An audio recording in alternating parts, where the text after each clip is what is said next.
좋은 아침입니다. 서창원 목사입니다. 오늘 성탄절 주님의 은혜가 가득한 날 되시길 기원합니다. 오늘이 성탄절이지만 우리는 계속 읽어오던 본문을 그대로 읽어서 이어서 읽으며 나누도록 하겠습니다. 오늘 우리가 함께 읽고 나눌 하나님의 말씀은 마태복음 10장 1절로 4절까지의 말씀입니다. 제가 읽어드리겠습니다.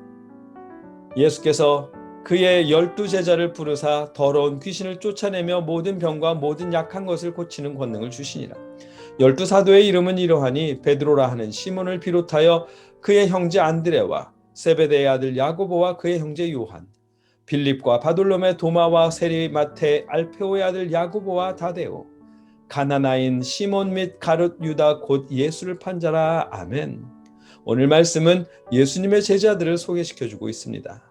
이 말씀을 통해서 우리는 제자를 선택하실 때의 예수님의 기준을 알게 됩니다.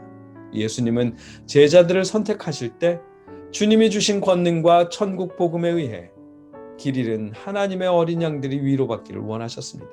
그것이 예수님의 기준이었습니다. 어떤 의미인지 말씀을 좀 더 자세히 살펴보겠습니다. 예수님의 제자들을 부르셨습니다. 예수님이 바라셨던 추수할 일꾼의 역할을 맡기기 위해서였습니다. 예수님은 제자들에게 더러운 귀신을 쫓아내며 모든 병과 모든 약한 것을 고치는 권능을 주시니라. 아멘. 병을 고치고 귀신을 내쫓는 권능을 주셨습니다. 여기서도 우리가 어제 나눈 말씀을 확인할 수 있는데 예수님은 정직하지 못한 지도자들과 싸우게 하시려고 제자들을 보내신 것이 아닙니다. 예수님은 길 잃은 어린 양들을 위로하라고 제자들을 보내셨습니다. 그들을 고치고 그들에게 하나님의 은혜를 천국 복음을 전하라고 예수님은 제자들을 선택하셨고 보내셨습니다.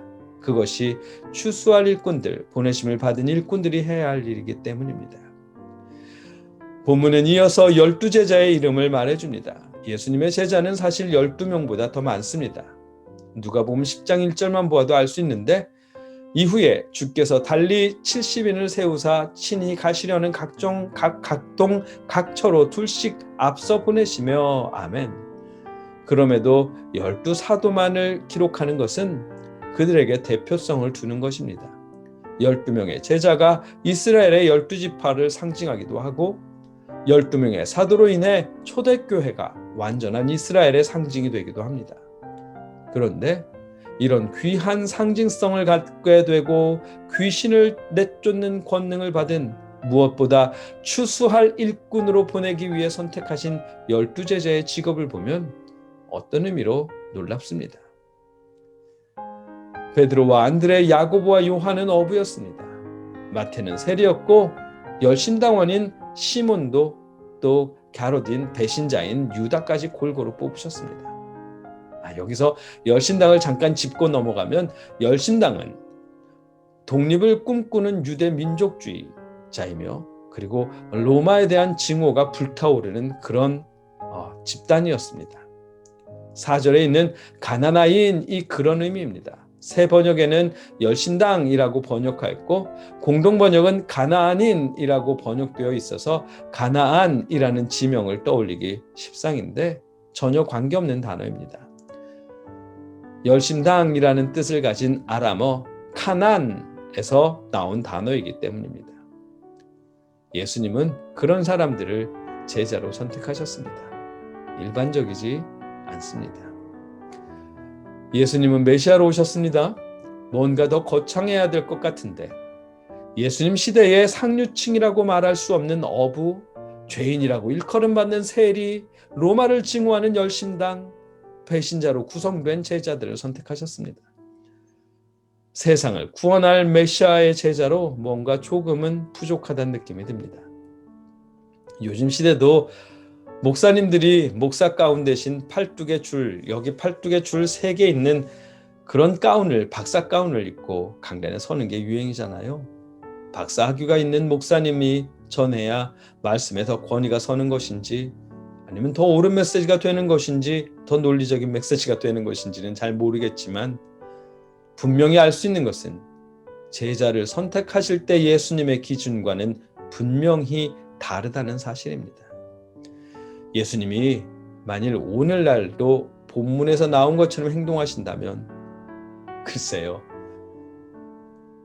지금의 가치관으로 예수님의 제자 선택 기준은 일반적이지 않습니다. 그러나 그것이 예수님의 뜻이었고 계획이었습니다. 예수님이 바라신 것은 제자들의 높아짐이 아닙니다. 천국 복음의 전파이고 양들의 위로였습니다. 제자들의 특별한 배경, 그런 것들에 의해서 사람들이 몰려드는 것이 아니라 주님이 주신 권능과 하나님의 사랑으로 인해 사람들이 위로받기를 원하셨기 때문입니다. 그 기준으로 예수님은 제자들을 선택하셨습니다. 오늘 본문이 우리에게 알게 하시는 것입니다. 성탄절입니다. 주님이 오신 것을 감사하는 날인데 왠지 요즘은 공휴일의 느낌이 더 커진 듯합니다. 그렇더라도 우리는 주님께 감사하는 성탄절 하루 되기를 기원합니다. 주님이 바라시는 대로 주님의 가르침과 하나님의 나라가 우리 마음에 크게 전해지는 성탄절이길 소망합니다. 화려하지 않은 자들을 제자로 선택하신 주님의 뜻대로 우리의 화려함이나 잘됨을 자랑하기보다는 하나님의 사랑과 주님의 은혜를 더 감사하고 그 은혜를 잘 전하며 이웃들을 위로하는 저와 여러분의 성탄절이길 축복합니다. 함께 기도하겠습니다.